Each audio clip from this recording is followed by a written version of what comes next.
Magandang gabi mga kagimat, mga kamutya.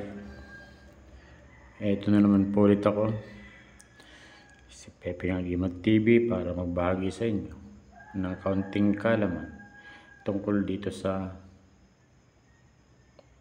tuway-tuway. O sa madaling salita, ito po ay nikap o tuhod ng tao. Ito pong tuway-tuway, ito po ay isa sa pinakamakapangyarihan na anting.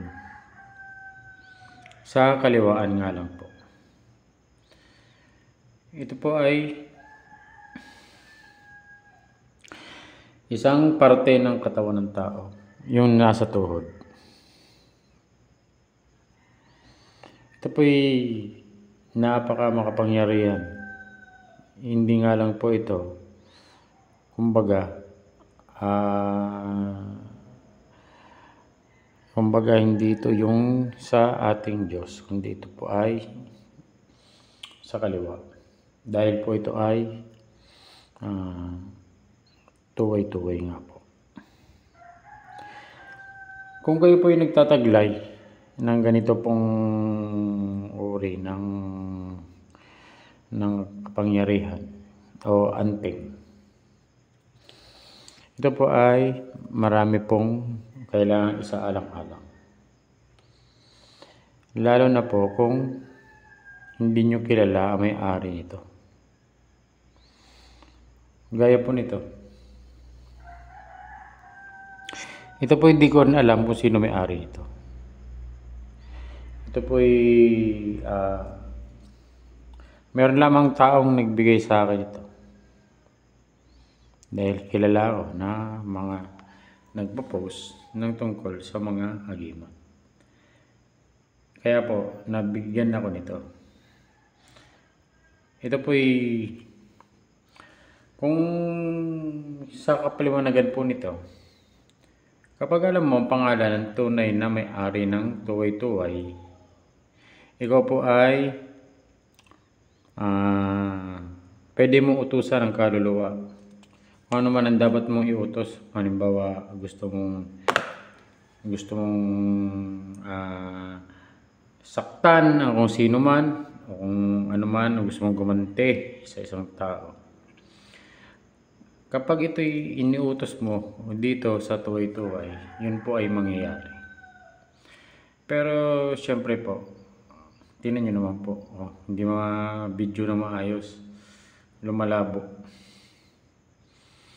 Iba ang kapangyarihan nito. Ito po ay sadyang isa sa pinakamalakas na anting na ginagamit ng mga antingero. Ito po ay kinukuha kadalasan sa sementeryo na dapat mag-isa ka lang. Dapat isa ka sa napakalakas ng loob mo na kumuha nito. Ayon sa mga kwento-kwentong matatanda, ang pagkuha po nito, kailangan po ay kakagatin nyo. Pero sa ating makabagong panahon, hindi na po ganun.